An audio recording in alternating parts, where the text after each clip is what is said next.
신약을 보면요, 신약 성경을 보면 되게 첨예하게 대립하는 게 있어요.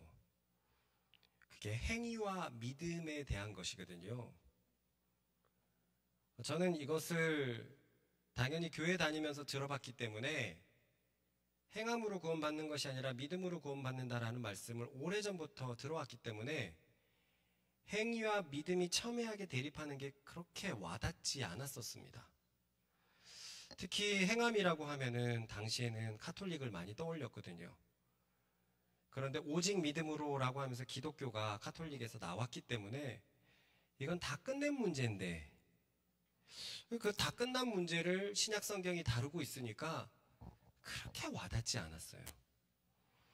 그런데 사실 신약 성경은 뭐 거의 바울서신서 전 부분에 의해서 행위와 믿음이 대립하고 있는 것을 보고 있습니다. 작은 원리가 아니라, 작은 논쟁이 아니라는 거죠.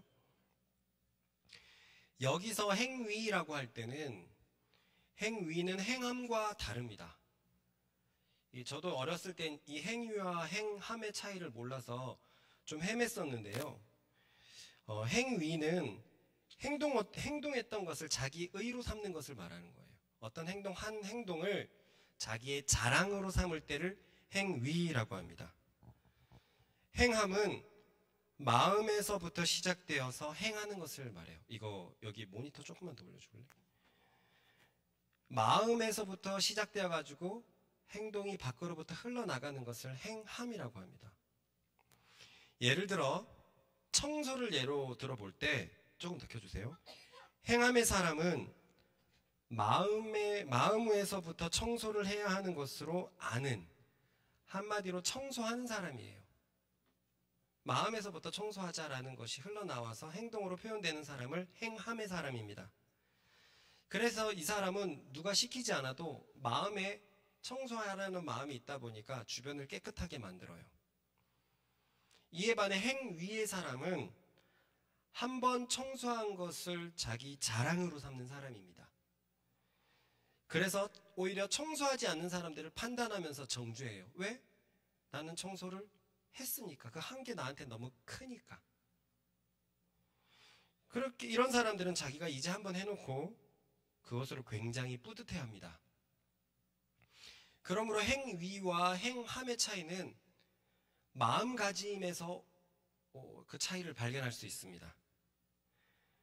행함의 사람은 마음에서부터 변화되어 삶에서 나타나는 사람이고, 행위의 사람은 마음이 변화되지 않고 그저 행동 하나하나로 판단하는 사람입니다.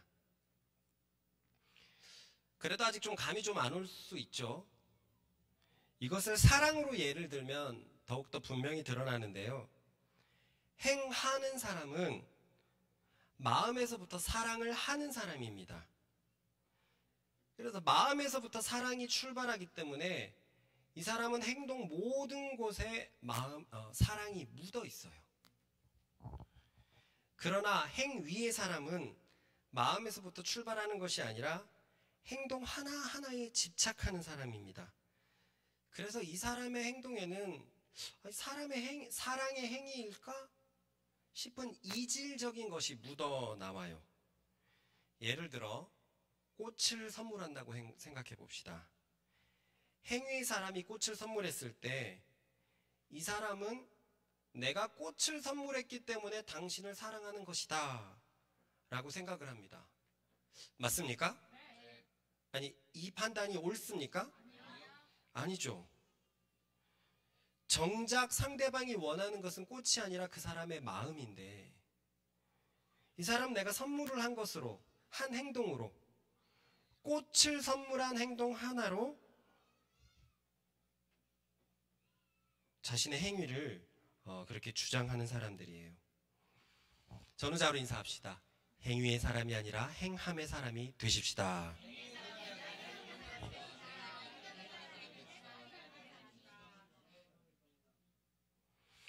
다른 예를 또 하나 들어볼게요.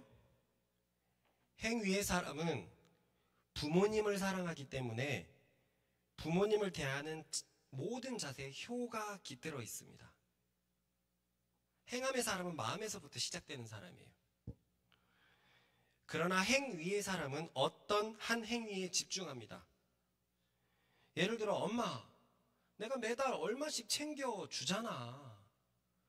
그게 얼마나 대단한 건 줄 알아? 그러면서 나는 효를 행한다고 생각해요. 효를 행한다고 생각해요. 부모가 원하는 것은 자녀와 대화를 나누며 함께 삶을 살아가는 것인데, 이 행위의 사람은 그 한 행동에 자기가 할 바를 다 했다라고 생각하고 그 행위를 자랑해요. 아이, 그 누구 친구 누구 알지? 걔는 부모님한테 용돈도 하지 않아. 내가 이렇게 잘하는 거야. 또 다른 예를 들어보겠습니다. 행위의 사람은 자녀 교육을 위해서 좋은 것을 도입합니다.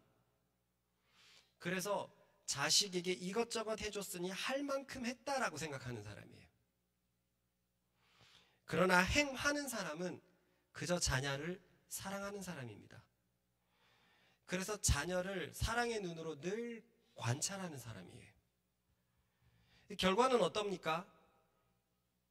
행위의 사람에게 자녀는 사랑을 느끼지 못해요. 엄마는 나 사랑하는 거 아니잖아. 자기 만족을 위해서 내게 이것저것 시킨 것일 뿐이잖아. 라는 드라마 대사가 행위의 사람들에게 행해지는 대사라는 거예요. 그러나 행함의 사람에게 있어서는 자녀가 항상 부모의 사랑을 느낍니다. 마음으로부터 부모가 자신을 사랑하는 것을 경험하면서 자랐기 때문이에요. 비록 부모의 형편으로 인해서 세상 부모가 해줄 만한 것들을 못 해줬다고 하더라도 항상 자기를 사랑했던 것을 알고 있기 때문에, 행동 하나하나에 부모의 사랑이 깃들어 있기 때문에 이 아이는 참 건강하게 자라는 것입니다. 그러고 보니까 행위와 행함은 우리 삶에 매우 밀접한 문제라는 것을 알 수 있어요. 그죠? 이 진짜 어디에서나 보는 겁니다. 내가 행동했던 그 하나를 자랑하는 것, 그거를 내세우는 것, 그것으로 나의 자랑을 삼고 내 의를 삼는 것을 행위에 속한다라고 얘기할 수 있고요. 행동 하나하나에 속한다라고 할 수 있고요. 그저 사랑하기 때문에 흘러나오는 행동들.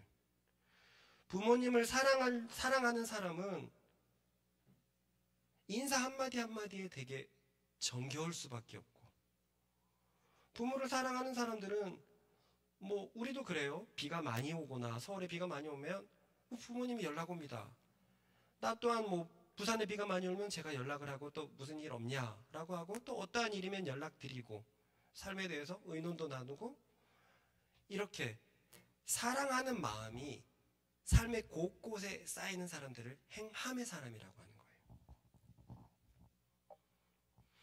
그러므로 신약 성경에서 행위와 믿음이 대립한다고 했을 때, 여기에서 대립은 행위 자체에 집중하는 행위를 말하는 것이지 마음에서부터 시작되는 행함을 말하는 것이 아니라는 것을 우리는 기억할 필요가 반드시 있습니다. 저는 어렸을 때 몰랐거든요. 행위는 뭐고 행함은 뭐야? 똑같은 말 아니야? 그래서 이게 왜 그렇게 부딪히는지 몰랐었어요. 그러나 다시 말하지만 신약 성경에서 부딪히는 믿음과 행위는 마음에서 흘러나오는 행동이다, 아니다? 아니다. 행동 하나하나로 자랑 삼는, 의를 삼는 그런 행위를 말하는 것이다. 이 행위를 신앙에 대입하게 되면은요, 이런 사람들이 등장합니다. 그 사람은 일주일에 한 번씩 교회에 나오는 것에 의를 둡니다. 그 사람은 오랫동안 신앙생활 했던 그 행위에 의를 둡니다. 그래서 자신은 하나님을 잘 알고 교회를 잘 알고 구원받기에 충분한 사람이라고 생각을 해요. 행위뿐이었는데. 그리고는 코로나라고 해서 교회에 오지 않는 사람들을 무분별하게 정죄합니다. 어휴, 저 믿음 없는 것들, 이렇게 어려울 때 교회를 안 나면 어떻게 하자는 거야? 하면서 자신의 행동을 더욱더 칭찬해요. 왜요? 나는 그 행위, 교회에 나오는 행위를 했기 때문에 그렇죠. 이런 사람이 교회 일을 더하게 되면 자신에게서 더 의의를 찾습니다.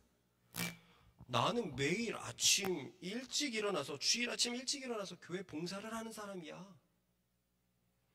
나는 아침부터 일어나가지고 성가대 연습을 했다고. 야, 나는 사람들이 제일 기피하는 주일학교 교사를 했던 사람이야. 이렇듯 이 사람들에게 이런 행위들이 더 쌓이면 하나님은 이 사람을 반드시 축복해 줘야 돼요. 그렇게 착각을 해버립니다. 나 같은 사람에게 복을 주지 않으면 누구에게 복을 주지? 교회 다니는 것, 봉사하는 것, 성가대 하는 것, 그리고 주일학교 교사하는 것, 이것이 구원과 뭔 상관이죠? 그런데 이런 사람들은 여기에서 의를 찾고 나 같은 사람은 천국 가기 충분하다라고 생각해요. 예수님 시대 때 바리새인이 그랬습니다. 나는 일주일에 2번씩 금식하는 사람이야. 하루에 3번씩 기도하는 사람이고 11조 하는 사람이야. 오, 하나님, 저기 저 세리와 같지 않음을 감사합니다. 어휴, 저 세리는 어떻게 이렇게 하나님의 교회에 나와서 기도를 할 낯짝이 있지? 하나님 앞에서 창피하지도 않나? 이렇게 행위를 자랑하는 사람은요, 자신을 높이고 그 행위에 이르지 못하는 사람을 공격해요. 비난하고 정죄합니다. 그러나 행함의 사람들은 이런 행위들을 자랑하지 않습니다. 하나님을 사랑해서 주일날에 정돈된 마음으로 예배를 드리는 것은 너무나 당연한 것인데, 하나님을 사랑하기 때문에 온 성도들이 다 같이 모이고 하나님께 예배드리는 그곳에 참여하는 것이 오히려 내게 축복이고 복인데, 주일 예배 참여하는 것으로 어디서 자랑을 삼을 수 있지? 하나님을 너무 사랑하기 때문에 교회에 필요한 일이 있어서 내가 먼저 나서서 봉사를 하고 아이들 가르치는 일을 내가 자원했을 뿐인데, 우와, 당신 대단한 일 하고 있네. 어떻게 그렇게 주일학교 교사를 하고 있지? 행함의 사람은요, 이게 하나도 대단하지 않아요. 예를 들어서 한번 생각해 봅시다. 연애에 빠지면 여자친구가 멀리 산다고 해도 왔다 갔다 데려다 주는 것에 의의를 찾지 않아요. 야, 내가 너를 데리러 1시간까지 이렇게 와야 되겠냐? 제가 대학교 1학년 때 풋내기 시절에 한 여인을 좋아했는데, 그 여인이 인천 백암역에 살았어요. 동암, 백운 이거 있죠?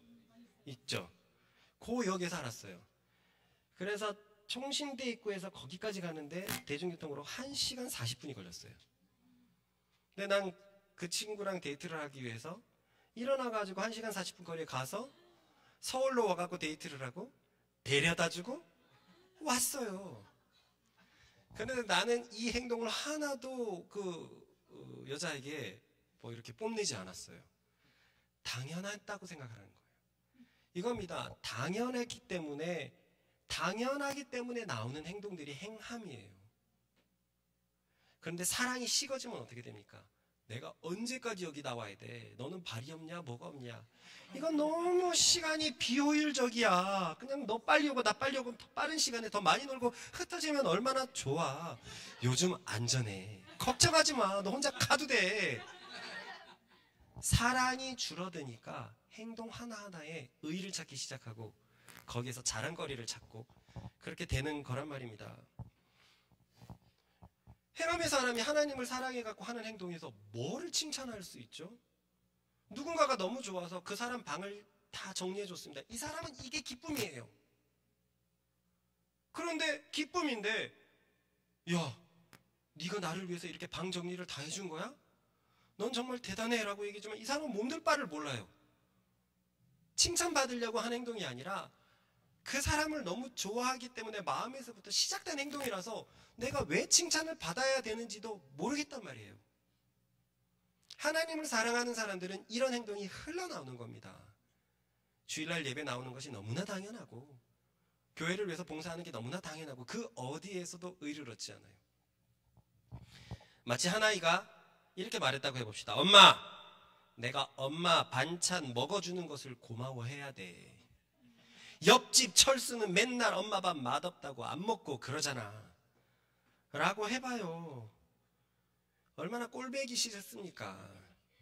자신의 세상에 엄마가 자신을 위해서 희생하는 것은 하나도 생각하지 않고 말도 안 되게 지가 밥을 처먹어주는 것을 엄마한테 의시되고 있어요. 그러나 엄마를 사랑하는 아이라면 엄마가 나를 위해서 밥을 차려준 그 사실에 감사하기 때문에 그저 맛있게 먹을 거고, 엄마 고마워. 엄마가 있어서 내가 좀 늦게 왔는데도 엄마가 나에게 밥을 차려다 줬어. 고마워. 응? 행여나 내가 밥을 먹어주는 것에 고마워하세요 라는 생각 따위는 절대 하지 않을 거예요. 그러면 이 행위와 믿음이 왜 대립하고 있었던 것일까요? 신약 성경에서 행위와 믿음이 대립하는 이유는 초대교회에서 율법의 행위로 의를 얻는다고 생각했던 유대인들이 많았기 때문입니다.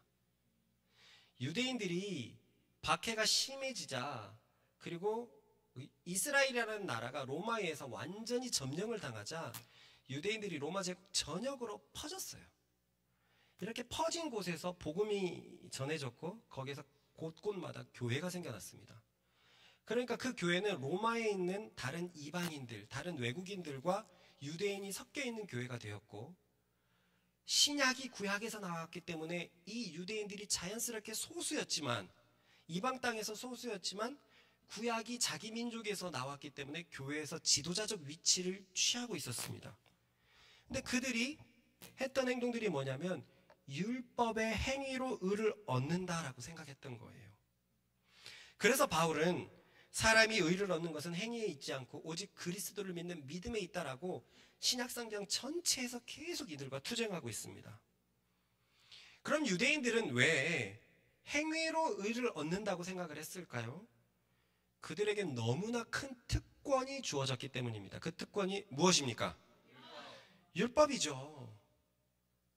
이 창세기, 출애굽기, 레위기, 민수기, 신명기, 또 넓게는 구약 전체를 율법이라고도 하는데, 이 하나님의 말씀이 유대인이라는, 이스라엘 민족이라는 그들에게만 주어졌어요.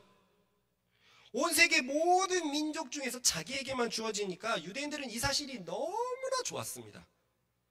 그래서 시간이 지나면서 마치 내가 특별했기 때문에 하나님께서 우리 민족에게 율법을 주셨구나라고 생각하기 시작했어요.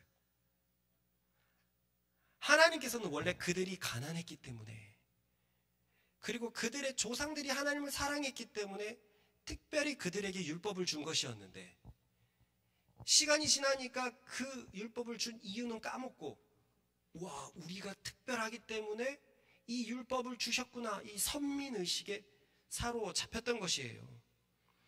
그래서 점점 유대인들에게 율법은 긍지가 되어갔고 자존심이 되어갔습니다.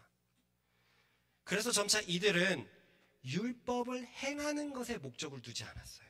행해야 되는데, 즉 마음으로부터 사랑해서 하나님을, 법을 따르는 것이 목적이 되어야 되는데, 율법이 주신 목적이었는데 그저 율법을 받은 것에 의미를 두었고 그 율법에서 자기들이 지킬 수 있는 행위들에 대해서만 집중해 나갔습니다.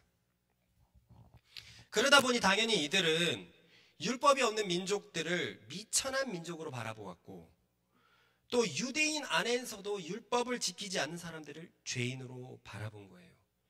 이것이 대표적으로 예수님 시대 때 나오죠. 그때 바리새인들은 율법을 지키지 않는 사람들을 향해서 아예 죄인이라고 불렀습니다. 아예 죄인이라고 불렀어요. 그렇다고 다시 말하지만 이들은 율법을 행하는 자들이었냐? 그렇지 않았다는 거예요. 그 율법은 하나님의 법으로 하나님의 기준이 적혀 있는 책이었는데 이들은 정작 하나님의 기준을 지키는 데는 관심이 없었습니다. 그저 자신들에게 주어진 이 특권이 너무 좋았고, 주님을 사랑해서 율법을 지키는 것이 목적이 아닌 그 율법 중에서 지키기 쉬운 일부를 지키면서 자랑을 하는 자들이었어요. 마치 아이가, 엄마, 나 신발장에 신발 가지런히 벗어났어요. 잘했죠? 아들만한 사람 없죠? 나 엄마 정말 많이 도와주는 아들이죠 라고 했다고 해봅시다. 그 행위 자체는 칭찬받을 만합니까? 그런데요, 알고 보니까 이 아이의 정리정돈하는 행동은 그것 하나밖에 없었어요. 방에 들어오면 침대부터 책장까지 다 어지럽혀져 있었고, 거실도 주방도 어지럽히기 일쑤였습니다. 냉장고 문 열고 음식 가가지고 먹고 집어넣지도 않고, 그냥 우유도 이렇게 다시 집어넣지도 않고, 그걸 그냥 거실에 그냥 다 놔두고, 얘가 주방에 갔다 오면 어지럽혀져 있고, 거실에 갔다 오면은 거실 소파에 무슨 베개 다 어지럽혀져 있고, 리모컨 어질러져 있고. 그런데 이 아이는 신발 정리는 또 해요. 나는 정리정돈하는 사람이야 라고 생각하는 겁니다. 얼마나 웃긴 상황입니까? 그죠?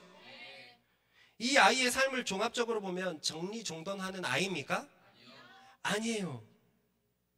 그런데 이 아이는 고작 신발장에 신발 갖다 두는 것에, 가지런히 놓는 것에 의의를 두어서 다른 해야 될 것을 전혀 돌아보지 않으면서도 스스로를 정리정돈 잘하는 효자라고 생각합니다.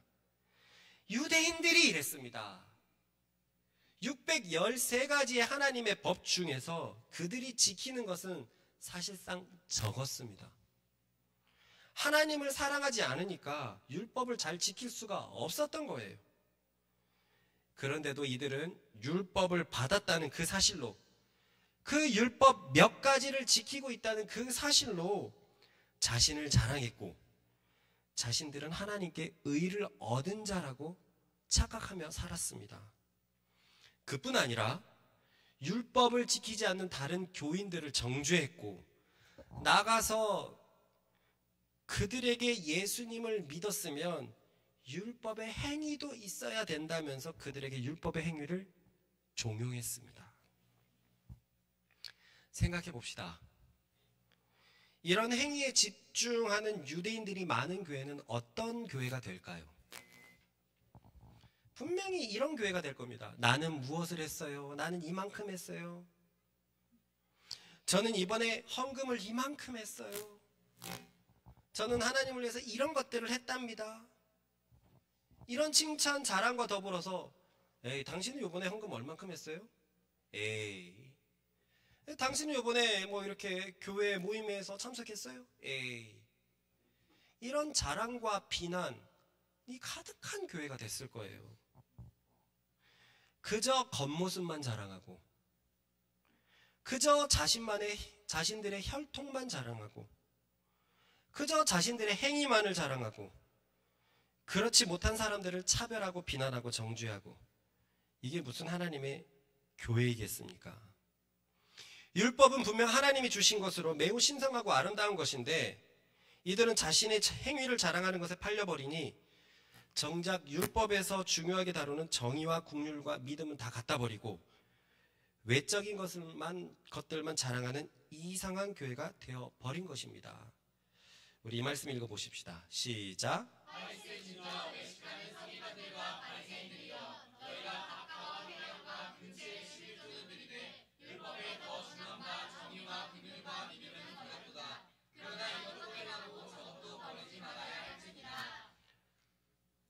사실 제가 지금 앞에서 느끼는 느낌도 예전에 나와 비슷해요. 행위와 믿음은 이미 다 해결된 것인데, 행위가 이렇다, 믿음이 이렇다 강조하는 것이 뭐가 그렇게 중요하지? 나는 이미 믿음의 사람인데? 라고 생각해서 신약 성경의 논쟁을 크게 생각하지 못했어요. 근데 제가 지금 앞에서 느끼는 느낌도 그래요. 아, 오늘 목사님은 행동과 행위와 믿음을 얘기하려고 하는가 보나 하면서 뭔가 딱딱하게 생각하고, 이 말씀이 겉도는 것 같고, 뭔가 재미도 없는 것 같고. 아니에요. 제가 이 말을 한 이유가 있습니다. 왜냐하면요, 이런 율법의 행위를 자랑하는 것, 혈통을 자랑하고 외모를 자랑하고 육체를 자랑하는 것은 초등학문을 따르는 것이기 때문에 그렇습니다. 초등학문이란, 따라해 봅시다. 죄가 다스리는 이 세상의 기본 원리. 쉽게 말해서 자신의 행위로 의를 얻을 수 있다라는 것이 초등학문입니다. 그러니까 가장 기본되는 학문이 온 세상에 깔려 있어요. 예수를 믿거나 믿지 않거나 온 세상에 깔려있는 기본 원리가 뭐냐면 행위로 의를 얻을 수 있다는 거예요. 행위로. 여기서 행위는 외모, 혈통, 육체 같은 것을 포함합니다. 예를 들어서 우리나라의 샤머니즘을 한번 생각해 봅시다. 산신령님께 빕니다. 그리고 빌 때는 많은 재물을 갖다 바쳐요. 그렇게 지극정성을 들여서 죄송하지만 지랄 같은 신들을 어르고 달랩니다. 하나같이 나오는 신들은 긍정적이지 않아요. 뭔가 괴팍하고 영 이상합니다. 그들을 어르고 달래고 그들이 원하는 것들을 바치고 해야지만 그들이 원하는 것들을 복을 준다고 생각해요. 즉 따지고 보면 나의 행위로 신들을 컨트롤합니다. 내 행위가 신들을 컨트롤할 만한 행위, 내 행위에 중점이 두어져 있어요. 생각해 봅시다. 모든 세상의 신이 이와 같습니다. 우리나라의 무당을 통한 주술적 행위들을 한번 생각해 봅시다. 신들을 어르고 달래려고 공을 엄청나게 들입니다. 맞습니까? 그렇게 막 공을 들이다가 탁 돌아보면서 뭐라고 얘기합니까? 정성이 부족해. 정성이 부족해. 그래서 그 정성을 더하면 받아들여지면 마침내 복이 베풀어지는 것으로 말합니다. 그래요. 따지고 보면 사람이 어떻게 하느냐에 따라서 신들이 컨트롤됩니다. 사람이 정성을 쌓으면, 사람이 공의를 쌓으면, 사람이 행위를 쌓으면 복을 준다는 것이 모든 세상에 깔려있는 이 초등학문이라는 거예요. 그래서 사람들을 행위로 판단하고 외모로 판단하고 육체로 판단하고 그런 것입니다.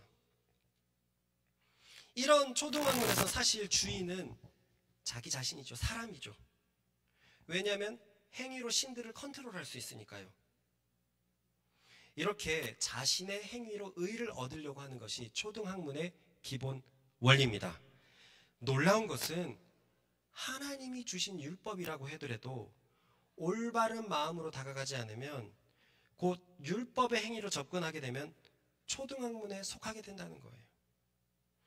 그러므로 이 사람은 심판날에 가서 하나님을 섬긴 것이 아니라 초등학문의 원리에 따라 살아간 것이 판명날 것입니다.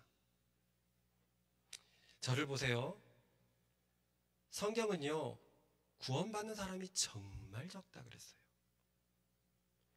이 말이 절대로 가볍게 여겨지지 않았으면 좋겠습니다.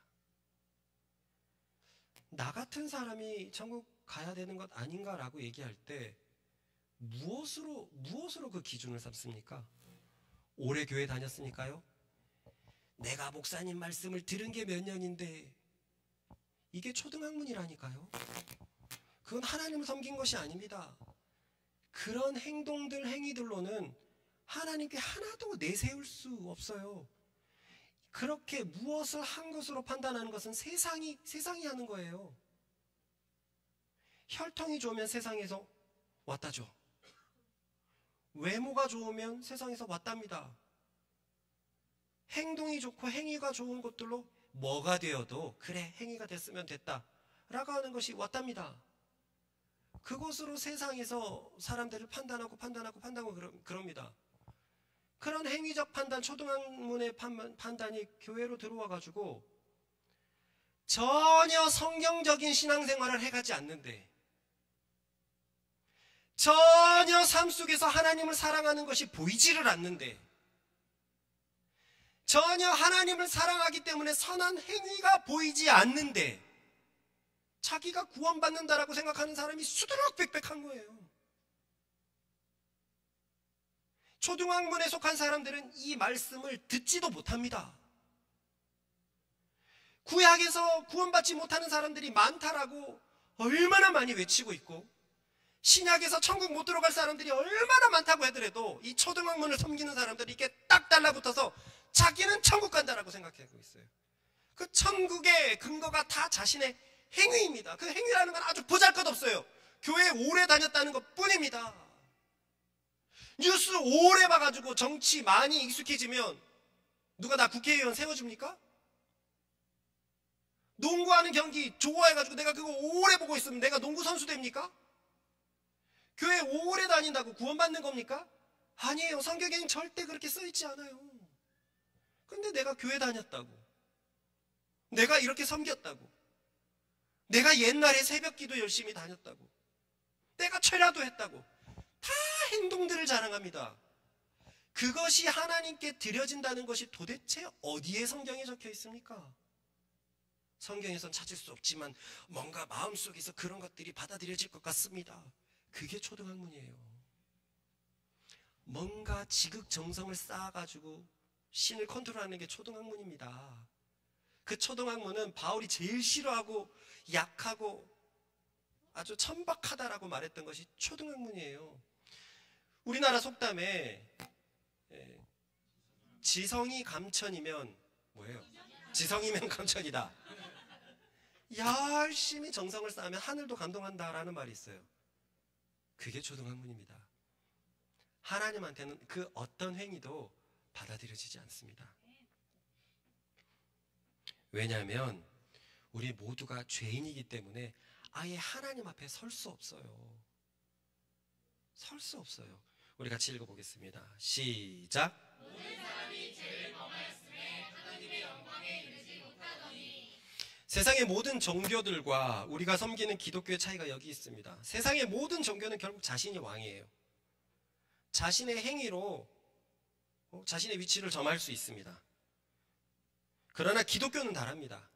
애초의 전제가 사람은 하나님 앞에 이르지 못한다는 거예요.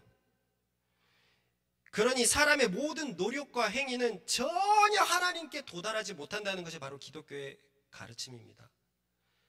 믿음으로 천국 간다는 건 많이 배우셨죠? 정말 많이 들으셨죠? 믿음으로 천국 가는 겁니다. 그렇기 때문에 20년 교회 다니는 건 아무 상관없습니다. 교회 오래 다니면 천국 간다고 말하지 않아요. 말씀 많이 들으면 천국 간다고 말하지 않아요. 믿으면 천국 간다라고 얘기를 하고 있어요. 기독교의 전제가 이런 겁니다. 사람의 어떤 행위와 노력은 하나님 앞에 도달하지 못하는 거예요. 하나님의 영광, 하나님의 빛에 이르지 못한다는 겁니다.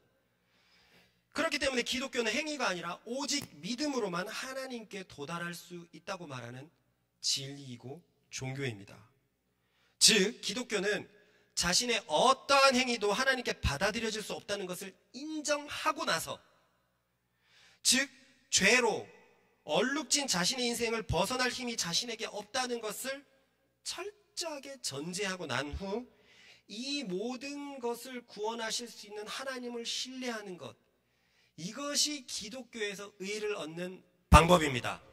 다시 말하지만 다른 세상의 종교들은 자신의 행위, 자신의 정성들로 의를 얻는 거예요. 그리고 그것은 삶의 모든 곳곳에 깔려있고 행위로서 내가 천국 간다라고 얘기한다면 그건 역시 그런 사람도 초등학문을 섬기는 것일 뿐입니다. 그러나 기독교는 그렇지 않아요. 내가 죄인인 것을 전제합니다. 나는 하나님 앞에 설 수 없다는 것을 전제해요. 그리고는 나를 이 모든 문제에서, 죄에서 구원하실 수 있는 분이 하나님이라는 것을 확신하는 것이 바로 기독교의 진리이고 우리가 믿는 신념이자 믿음입니다. 그렇습니다. 기독교는 모든 문제의 근원이 되는 죄로부터 나를 구원할 수 있는 길은 오직 하나님께 달려있다라는 것을 믿습니다. 기독교의 원리를 한번 생각해 봅시다. 아까 읽은 것처럼 모든 사람은 죄인입니다. 그래서 어떤 사람도 하나님께 이를 수 없어요. 그래서 사람은 정말로 절망적인 운명을 갖고 있습니다. 이거 제가 몇 번의 설교를 통해서 분명히 증명해 드렸죠. 모두가 하나님께 벗어나서 인생이 그렇게 힘든 겁니다. 인생이 행복하지 않은 거예요. 나이를 먹으면 먹을수록 더욱더 절망적입니다. 나중에는 죽지 못해서 삽니다. 죽으면 큰일 날 것 같거든요. 죽음은 뭔가 있는 것 같은데 죽음 이후의 인생을 전혀 준비하지 못했거든요. 죽음이 불안한 거예요. 불안한 겁니다. 사람은 다 이렇게 절망적인 운명을 가지고 있어요. 정말 우리는 하나님 앞에 설 수 있는 방법이 하나도 없는 것일까요? 성경은 없다라고 말합니다. 죄 때문이에요. 죄는 어둠이기 때문에 하나님 앞에 서는 순간 그 즉시로 사라집니다. 그럼 사람이 구원을 받는 방법이 정녕 없는 것일까요? 따라해 봅시다. 사람에게는 없지만 하나님에게는 있다. 여기에서 기독교와 다른 종교들의 큰 차이가 납니다. 다른 종교들은 다시 말해서 정성을 쌓아서 신을 불러옵니다. 그러나 기독교는 그렇지 않아요. 기독교는 스스로 하나님 앞에 나갈 수 없습니다. 기독교는 하나님이 먼저 우리에게 왔다는 것을 전제합니다. 어둠은 빛 앞에 나갈 수 없어요. 그러나 빛은 어둠 앞에 먼저 다가올 수 있습니다. 마치 한번 생각을 해보세요. 내가 절대로 빠져나갈 수 없는 구멍에 빠져 있습니다. 내가 나갈 수 있는 방법은 아예 없어요. 방법은 하나입니다. 밖에 나가 있는 사람, 탈출해 있는 사람이 살 수 있는 끈을 내려주는 것밖에 없어요. 그죠? 마찬가지입니다. 우리는 죄로 물들어 있어서 하나님 앞에 설 수 없어요. 방법은 오직 하나입니다. 그 하나님이 먼저 우리에게 손을 내밀어 주면 우리는 구원받을 수 있습니다. 이 하나님을 따라해 봅시다. 이 하나님으로 하여금 사람에게 오게 하는 것이 믿음이다. 한번 두 사람이 여기 이 구덩이에 갇혀 있다고 생각해 봅시다. 한 사람은 이 구덩이 자세히 보니까 내가 올라갈 수 있을 것 같은데 라고 생각합니다. 자, 이렇게 되면 이 사람은 어떻게 합니까? 끊임없이 시도해요. 올라갈 수 있을 것 같다. 근데 올라갔다 떨어지고 올라갔다 떨어지고 올라갔다 떨어지고 점점 남는 건 상처와 고갈된 체력일 뿐입니다. 근데 이 사람은 딱 알고 있었어요. 자신의 힘으로 여기를 벗어날 수 없다는 걸 정말 알고 있었어요. 그래서 이 사람은 오직 하나의 행동밖에 못합니다. 뭐죠? 외치는 거예요. 도와주세요! 살려주세요! 그러면 주위를 혹시나 지나가고 있는 사람이 그 소리를 듣고 도와줄 수 있어요. 믿음이 바로 이런 것입니다. 우리는 하나님 앞에 전혀 도달할 수 없어요. 어떤 행위와 어떤 노력도 하나님 앞에 전달되지 않습니다. 그래서 그것을 인정하고 내가 죄인이라는 것을 인정하고 하나님 도와주세요. 하나님 내 삶을 구원해 주세요. 라고 외치는 방법이 믿음의 초기의 방법입니다. 이것 말고는 우리가 구원받을 수 있는 방법이 없다는 거예요. 어떤 사람이 이런 소리를 할지도 모르겠습니다. 여기서 에이 그럼 다른 종교와 뭐가 달라요? 다른 종교도 신을 어르고 달랜다면서요. 따지고 보면 기독교도 믿음으로 하나님을 어르고 달래는 거잖아요. 누가 이런 생각을 할지 모르겠는데 매우 큰 차이가 있습니다. 다른 잡신들은 사람의 행위에 컨트롤을 당합니다. 정성이나 재물 같은 것에 말해서요. 그러나 기독교는 다릅니다. 기독교는 자신의 삶을 구원하기 위해서 자신의 무력함에서 시작합니다. 아무것도 할 수 없다는 것을 인정한 후에 오로지 하나님께 도와달라는 심정으로 구원하시는 하나님께 요청하는 것입니다. 그러니 돈으로 누구를 컨트롤하는 것과 도저히 아무것도 할 것이 없어 그 앞에 엎드리는 것과는 분명히 다르죠. 다른 잡신에서는 내 정성이 구원받는 수단이 돼요. 내 정성이. 내가 중요한 겁니다. 그러나 이 기독교의 진리에서는 내가 중요하지 않아요. 나는 하나님 앞에 드려질 수 없고 외치는 겁니다. 하나님이 온전신이 구원의 주권을 가지고 계시에요. 그가 우리의 소리를 듣고 구원하기로 맘먹었을 때 먼저 손을 내밀 때만 우리가 구원받기 때문에 주권이 달라요. 주인은 하나님이십니다. 그렇기 때문에 우리는 믿는다고 했을 때 그분을 구원자로 믿고 그 후에는 왕으로 주로 믿는 것입니다. 그렇습니다. 기독교는 사람의 출발을 죄로부터 시작합니다. 죄가 우리 사람에게 있는 하나님의 아름다움을 다 파괴시켜버렸어요. 그리고 그 죄가 하나님께 도저히 연결되지 못하도록 방벽을 세워놨습니다.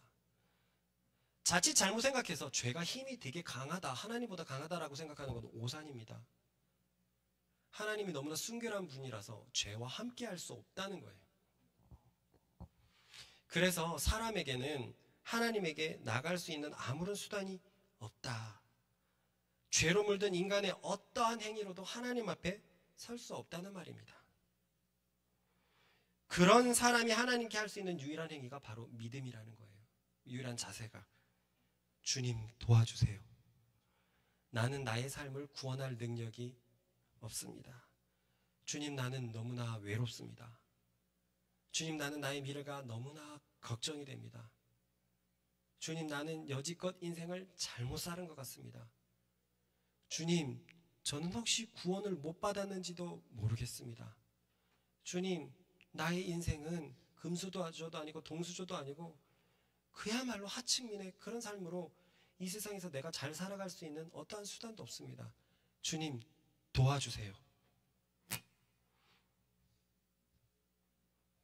그럴 때 주님께서는 그 구원을 우리에게 베풀어 주시는 것입니다. 예수께서 그래서 이 땅에 오신 것이에요. 사람을 죄로부터 구원하기 위해서 오신 것입니다. 그 예수님은 사람의 아들이 되셔서 사람의 죄를 지고 십자가에서 죄 없이 죽으셨습니다. 즉 자신의 죽음으로 죄 지은 사람들의 죽음을 대신한 거예요. 계속 이 원리입니다. 우리를 힘들게 만드는 건 죄예요. 우리의 어려운 상황을 만드는 건 죄입니다. 나의 게으름도 죄 때문에 비롯되었고, 나의 정욕도 죄 때문에 비롯되었고, 나의 외로움도 죄 때문에 비롯되었고, 나의 병도 죄 때문에 비롯되었습니다. 그래서 구약에서 보면 주님, 이 상황에서 나를 구원해 주세요라는 외침이 정말로 많습니다. 그래서 마침내 예수께서 오셨어요. 사람의 모든 문제를 관장하고 있던 그 죄를 해결하러 이 땅에 오시고 예수님께서 죄 없이 그 죄를 향해서 죽어버렸습니다. 죄 있는 사람이 죽어야 되는데 죄 없는 사람이 죽었기 때문에 죽음이 남았어요. 그리고 이 남은 죽음을 원래 죽어야 할 우리의 죽음으로 대신하신 것입니다. 이것을 십자가에서 대속하셨다라는 거예요. 그런데 정말로 많은 교인들도 여기서 너무나 많은 착각을 벌이고 있는 게 뭐냐면, 그렇게 예수님의 대속을 믿고 예수님의 속죄를 믿지만 이것은 상징적으로만 생각을 합니다. 상징적으로 생각하는 증거가 여전히 삶 속의 어려움과 힘듦과 문제들을 가지고 하나님 앞에 나온다는 거예요. 여전히 그런 문제들 가지고 싸우고 있다는 거예요. 이상하죠? 우리는 모든 문제로부터 해결하신 예수님을 믿고 있는데 왜 많은 그리스도인들의 삶 속에서는 그 문제가 해결되어 보이지 않는 것일까요? 그러므로 여기서 진짜 그리스도인들과 가짜 그리스도인들이 나뉩니다. 진짜 그리스도인은 그 피가 효력을 미쳐서 죄의 영향력이 삶 속에서 급격하게 줄어갑니다. 그것이 매주 말하는 천국의 맛이고, 그리고 의와 평강과 희락입니다. 우리 교인들은 다 말했지만 의진이의 지금 현재 삶의 지배 형편이 아주 어렵습니다. 너무너무 어려워요. 의진이가 우리 교회에 와서 복음을 듣지 않았다면 의진이의 인생이 어떻게 됐을까 아찔할 정도입니다. 그런데 동생은, 오빠는 의진이의 복음의 초청에도 응하지 않고 그 늪을 빠져들어가고 있어요. 그 어려운 집 상황이 고스란히 이 가족에게 역사를 하고 있단 말이에요. 그러나 의진이는 다릅니다. 의진이는 완전히 마음이 변해버렸어요. 예수님을 믿어서 예수님이 의진이의 죄를 가져가 버렸었다는 것을 의진이가 믿어서 죄가 효력을 미치지 못합니다. 그래서 의진이가 이번에 추석에 내려갔는데 엄마 아빠는 너무 힘들어 보이고 너무 걱정이 많아 보이지만 의진이는 달라요. 왜 교회를 다니면서도 예수님을 믿으면서도 힘든 게 당연하다고 생각하죠? 왜 예수님이 나를 죄로부터 구원했다고 생각을 하면서 왜 내 문제를 달고 다니죠? 의진이는 이제 교회 온 지 4년밖에 안 됐는데 그 문제를 끊어내고 있습니다. 끊어내고 있어요. 의진이는 그런데 우리 교회 오기 전에는 공황장애까지 걸려서 과호까지 온 상태였습니다. 자기 스스로 자기가 너무 예민했고 남들을 굉장히 판단하는 친구였어요. 그러나 교회에 와서 복음을 듣고 내 죄가 예수께서 가져가셨다는 것을 믿어버렸습니다. 그래서 의진이가 친구들을 만나면 친구들이 야, 너 왜 이렇게 변했냐? 너 이런 얼굴 아니었잖아. 애가 둥그레졌고, 애가 환해졌고, 애가 평안해졌고, 애가 기뻐진 거예요. 이래도 그리스도의 대속이 상징적입니까? 아니라는 거예요. 다른 사람들은 다 초등학문에 눌려서 외모에 판단하고 육체로 판단하고 혈통에 판단하는 그 무게에 짓눌려서 종처럼 살아갑니다. 외모의 종처럼, 혈통의 종처럼. 요즘 젊은 세대는 부모 잘못 만난 게 죄다, 이런 얘기가 얼마나 많이 하는지 모르겠어요. 어떻게 이렇게 나쁜 말을 할 수 있습니까? 혈통의 종으로 살아가요. 못생긴 사람은 아예 요즘 세상은 태어나서부터 인생이 험난하다고 정해져 있는 것 같아요. 외모의 종으로 살아갑니다. 다 겉모습, 겉행위로 판단을 하고, 이것이 교회에도 그렇게 들어와가지고 헌금 많이 하는 사람들한테 장로를 주고, 헌금 많이 하는 건 좋죠. 그러나 자신의 이름을 내기 위해서 헌금을 하거나, 아니 가난한 성도가 마음을 다해서 헌금을 하는 그 헌금 액수보다 돈 많은 사람이 몇 푼 적시전하는 것처럼 적셔냈는데 그 몇 푼이 컸기 때문에, 비교해봐가지고 컸기 때문에 뭔가 자리를 세워주고, 다 잘못됐다는 거예요. 다 이 초등학문의 종로로 타는 것입니다. 복음이 실제로 우리의 문제를 끊었습니다. 끊었습니다. 우리 나래 어머님도 여기 계시지만 나래가 예수님 안 믿었으면 어떻게 됐을까요? 그러면 어머니가 자꾸 나이를 들어가면서 미래와 나래가 둘 다 결혼하지 못하고 미래가처럼 살아가면 어머니의 근심은 지금 몇 배나 더해졌겠죠. 왜 이런 말을 하냐면 똑같이 한 부모 속에서 자란 두 명인데 한 명은 계속 복음을 붙잡았고 한 명은 복음을 붙잡지 않았어요. 그리고 나래는 훨씬 더 행복한 삶을 살고 가정을 삼고 미래를 삼고, 이 차이가 어디에 있냐고요. 만약 예수님을 안 믿었다면 나래의 인생은 어디로 갔겠냐는 말입니다. 차제 어머니도 계시는데 차제가 교회를 안 나왔다면, 예수님을 믿지 않았다면 형과 같은 삶을 똑같이 살아가지 않았겠습니까? 그러니까 30살 되면 죽어버리겠다, 이 세상에 의미가 없다라고 하면서 살았지 않겠어요? 그렇던 그런 두 아들을 두고 아침마다 나가가지고 일하러 가는 엄마의 무거움은 얼마나 무겁겠습니까? 내 인생이 어디서부터 잘못된 것이지? 도대체 내 인생은 구원받을 곳이 없나? 이런 고민을 하지 않겠어요? 그것을 구원하시러 예수 그리스도가 오셨습니다. 이것은 상징적인 문제가 아니라 예수 그리스도를 믿는 자들은 그 사람의 죄의 죽음이 해결이 되어서 그때부터 생명이 그 사람에게 깃들기 시작합니다. 계속 천국의 맛을 느끼게 하는 거예요. 천국의 맛을 느끼는 게 하는 겁니다. 제가 가장 대표적이지 않습니까?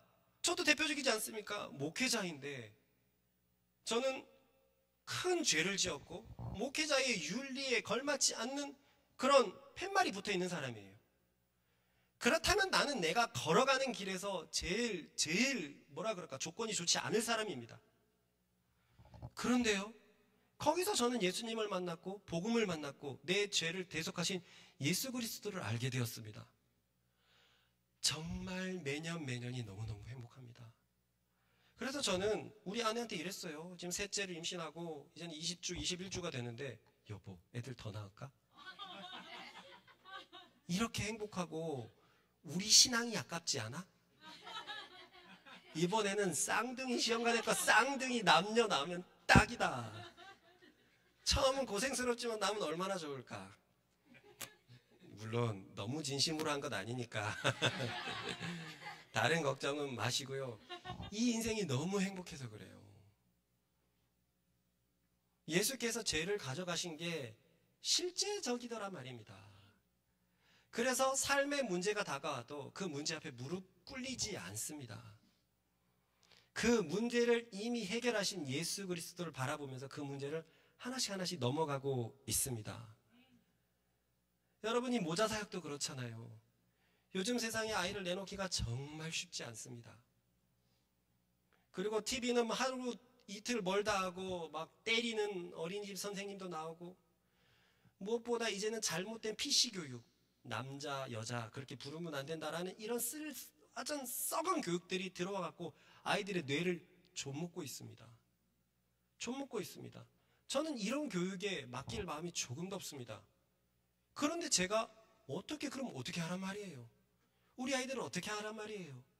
이렇게 상가 건물에 있는 작은 교회가 무엇을 할 수 있습니까? 그런데 하나님께서는 우리 안에서 아이들을 사역하기를 바라셨어요. 그게 느껴졌습니다. 얘기는 길지만 그게 감지됐어요. 하나님은 실제로 우리의 삶을 구원하시고 인도하시는 분이시거든요.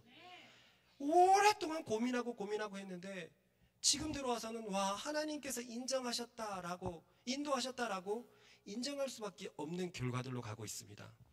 앞으로는 더 큰 난관이 있죠. 초등학교도 중학교도 고등학교도 우리는 홈스쿨을 할 예정이에요. 과연 이게 가능할까? 어떻게 이 아이들을 잘 키울 수 있을까? 우리가 그런 기반을 마련할 수 있을까? 그래서 이 홈스쿨이라는 교육 앞에서 제 마음이 무너진 적이 한두 번이 아닙니다. 근데 하나님께서 아니다, 내가 너희를 인도하고 있으니 너는 나를 믿기만 해라. 나는 너를 인도하는 하나님이다.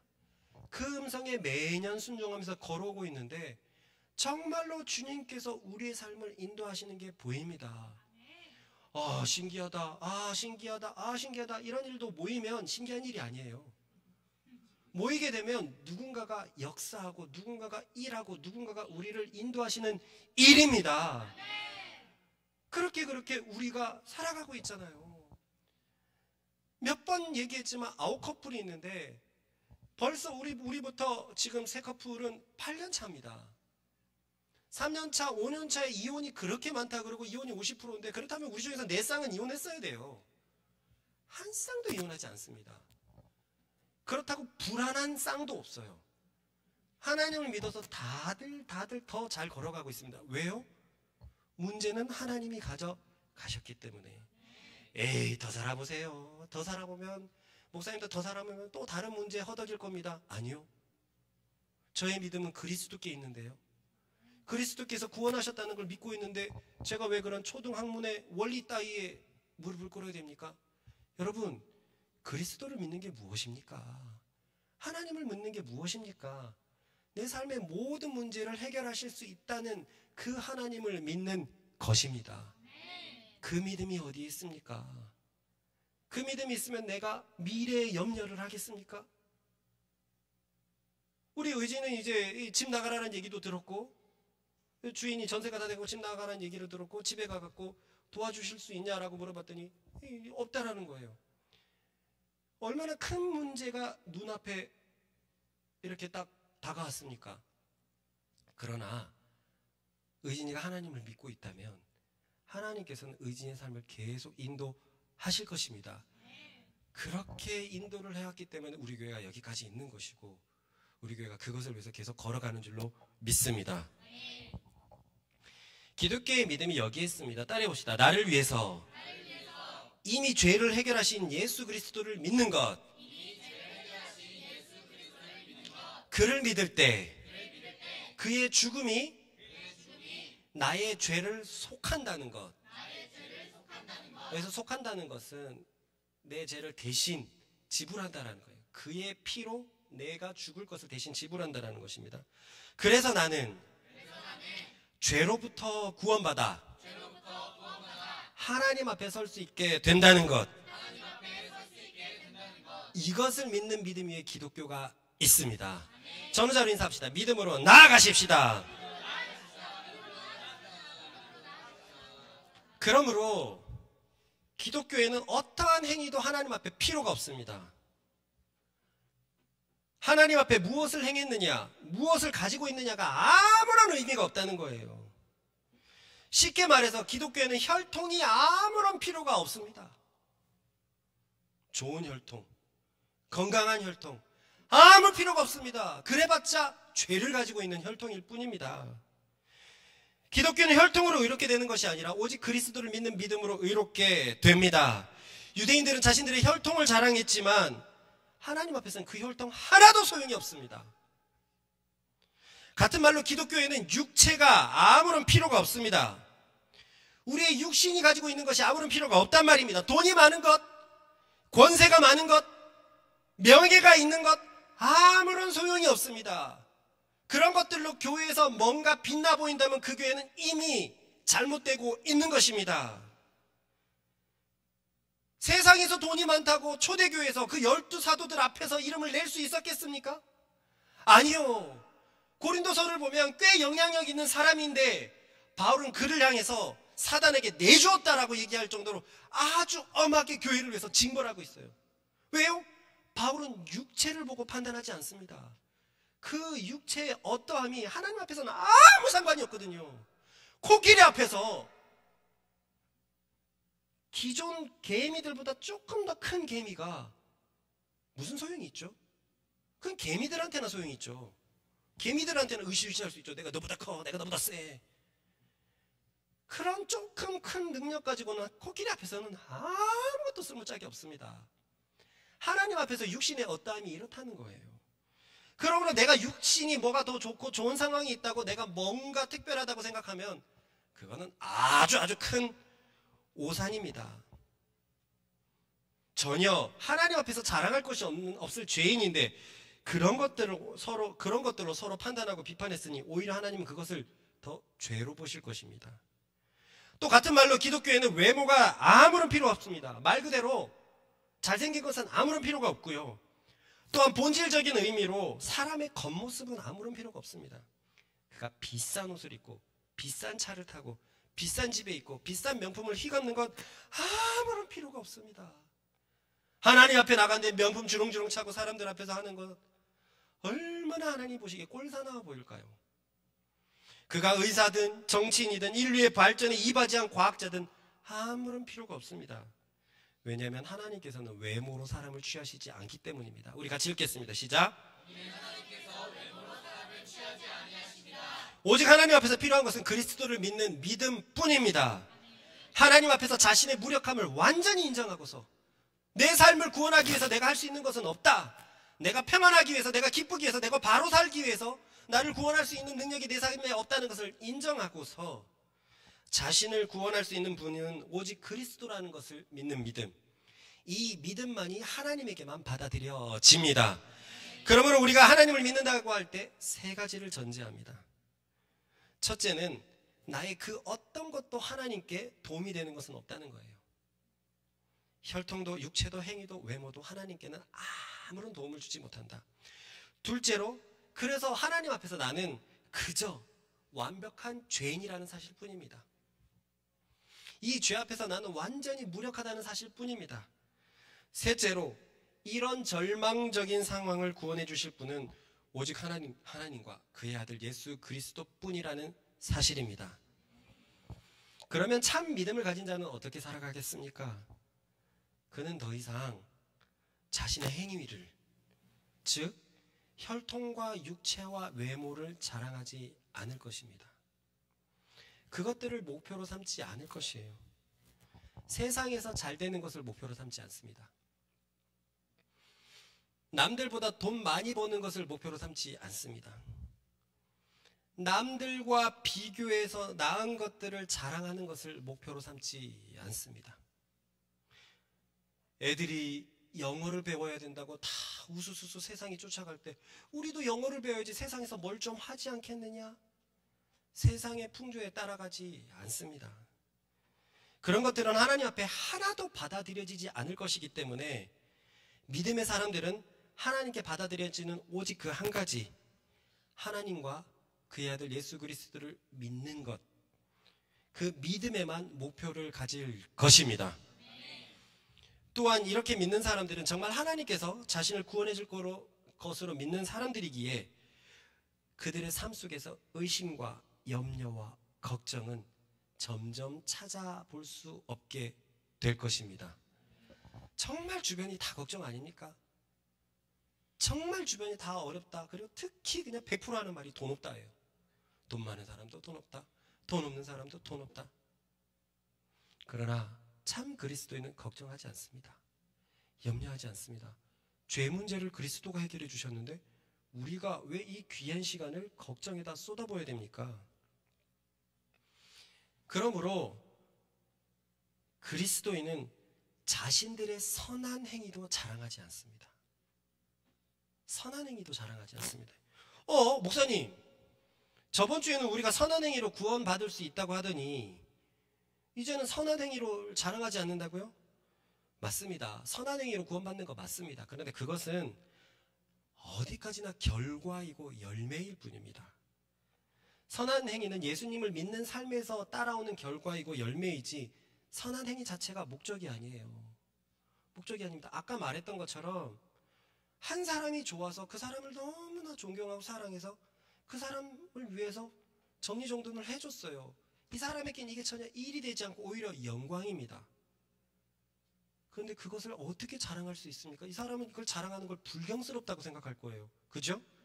나는 정말 사랑해서 스스로 한 행위인데 여기서 내가 자랑할 게 어디 있고 여기서 내 몫을 가질 게 어디 있습니까? 어디 있습니까? 그리스도인의 선한 행위가 바로 이걸 하는 거예요.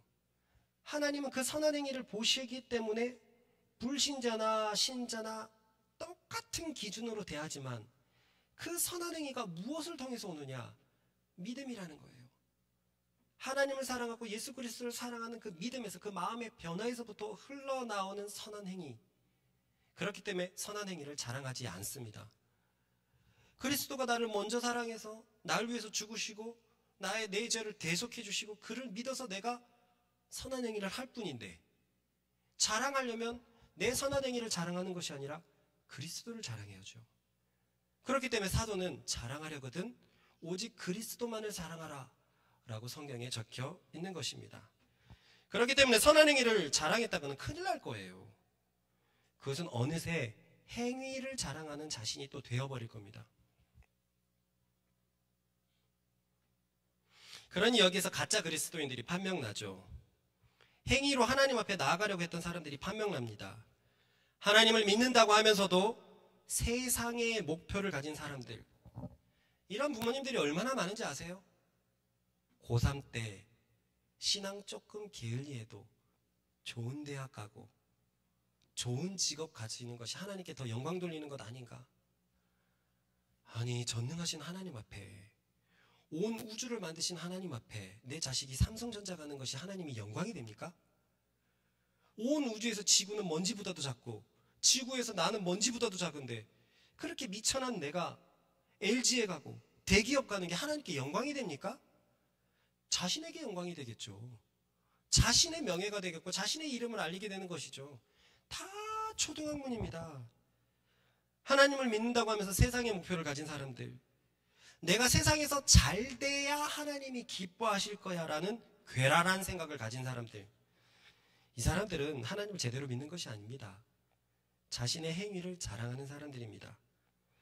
또한 하나님을 믿는다고 하면서 허구한 날 걱정과 염려로 살아가는 사람들, 저는 대부분의 집사님들에게서 이 걱정과 염려를 발견했어요. 허구한 날 기도 제목이 걱정과 염려예요. 저는 정말로 하나님이 너무 좋아서 하나님을 찬양하고 싶어서 기도하는 사람들을 못 봤습니다. 그 그리스도의 공로에 감탄해갖고 하나님께 나와서 예배하는 어른들을 못 봤어요. 하나님은 항상 문제 처리사예요. 하나님 이것도 해주세요. 하나님 이것도 해주세요. 하나님 이것도 해주세요. 하나님 이것도 해주세요. 예수께서 이미 죄로부터 나를 구원하셨다는 그 믿음이 없이 그저 지성이면 감천이다 해가지고 나오고, 일천번제는 어떻습니까? 똑같은 그 완전히 잘못된 것 아닙니까?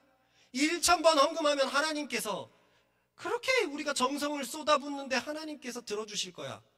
이거 완전히 주술적인 거죠. 그것이 성경에 어디에 나와 있습니까? 솔로몬의 1000번제요? 하나님을 너무 좋아해서 한꺼번에 1000번의 번제를 드린 것 뿐입니다. 정성을 계속 쌓는 것은 저 불교가 말해주는 거고 저 샤머니즘이 말해주는 것이죠. 하나님을 믿는다 하면서 맨날 돈 없어 하면서 신세 한탄하는 사람들, 다 자신의 행위를 자랑하는 사람들입니다. 참 믿음의 사람들은 이 세상의 어떠한 어려운 상황에서도 내가 믿음을 가지고 있으면 하나님이 자신을 구원해 줄 것을 믿는 사람들입니다. 참 믿음의 사람들은 그리스도께서 모든 어려움의 근원인 죄를 이미 해결하셨기 때문에 승리와 기쁨과 평안으로 이 세상을 걸어가는 사람들입니다. 그러므로 이런 사람들은 자신의 현재와 과거와 미래를 걱정하지 않습니다. 너무나 많은 사람들이 과거를 걱정하고 있어요. 과거에 내가 그렇지 않았으면 얼마나 좋았을까? 과거에 내가 잘 태어났으면 얼마나 좋았을까? 자신의 행위를 신뢰할 뿐입니다. 자신의 혈통을 탓할 뿐입니다. 현재의 삶에 불만, 의심, 걱정을 가지지 않습니다. 내가 그리스도를 믿고 있다면 그 믿음만으로 족한 사람들입니다. 미래에 대해서는 소망이 흘러 넘칩니다.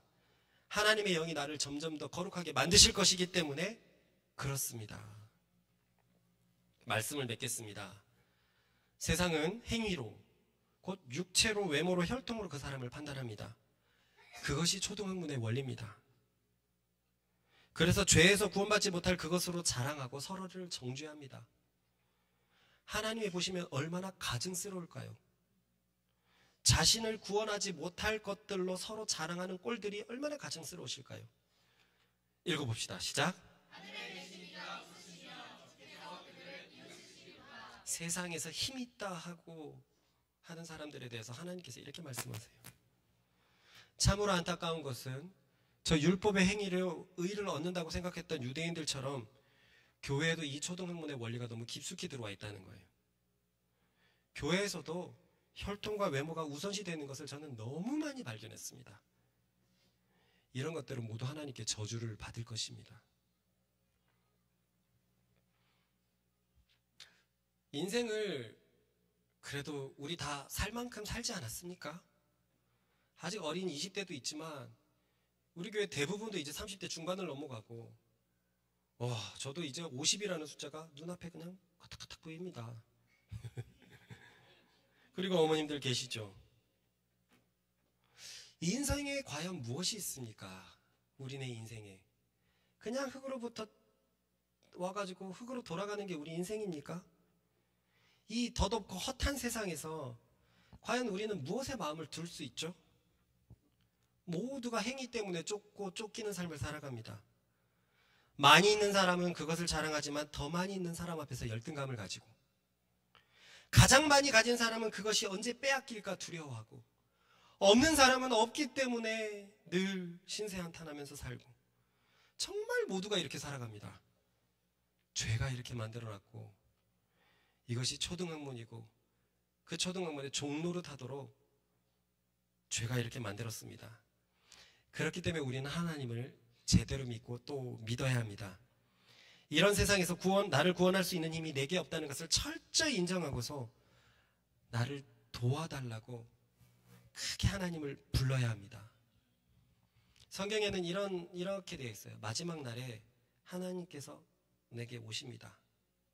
이 구름을 타고 오십니다. 그때 날의 어머니는 하나님, 내가 여기 있어요. 나를 도와주세요. 구원해주세요. 라고 말할 수 있겠습니까? 그때 그 하나님을 보고 주의 이름을 부르는 자는 구원을 얻으리로다 라고 얘기했는데요. 그 믿음을 가지셔야 됩니다. 주님이 내가 살아있는 동안 계속 구원하신 것을 알고 있습니다. 주님, 내가 여기 있사오니 나를 구원하여 주소서. 그래, 오라 나의 자매여, 나의 형제여, 너는 나의 영원한 백성이로다 하면서 우리를 영원한 천국으로 인도하실 것입니다. 모두들 하나님의 아들이 어디에서 태어났는지 한 번쯤 다 들어보시지 않았어요? 우리 아이들 이거 잘합니다. 마구간 그래요. 그 천하고 천한 말 구유에서 태어났어요. 태어날 곳이 없어서 말에 먹이 주는 그 구유에서 태어났습니다. 하늘의 왕이 이 세상에 가장 천한 곳으로 태어났다. 무슨 의미가 있을까요? 이 세상의 어떠함은 그분에게 아무런 소용이 없다는 거예요. 이 세상을 목표로 두지 않고 오직 예수 그리스도를 목표로 두면서 살아가는 우리들 되십시다. 우리 말씀 사랑교회는 이런 교회가 될 것입니다. 오직 믿음으로 살아가는 교회, 사람의 행위를 자랑하지 않는 교회.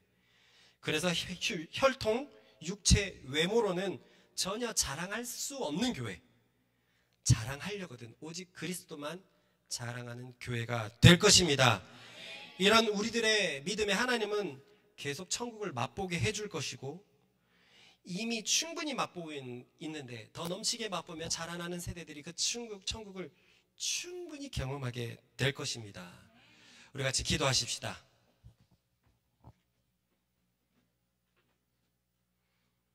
우리 안에 있는 이 초등학문의 원리, 행위로 판단하는 것, 곧 외모로 판단하고 육체로 판단하고 혈통으로 판단하는 모든 세상의 시선이 완전히 끊어지게 하여 주십시오.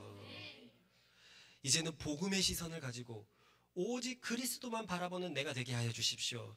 가장 중요한 건 믿음이라고 하였으니 오직 그리스도를 믿는 믿음으로만 살아가는 나 되게 하여 주시고, 그 믿음은 죄에서부터 나를 구원한 믿음이니 모든 어려움에서 나를 구원한 믿음이니 내 삶에 이제 찬양과 기쁨과 경배만 가지고 살아가는 우리 되게 해달라고 우리 주의 힘껏 외쳐같이 기도합니다. 주여!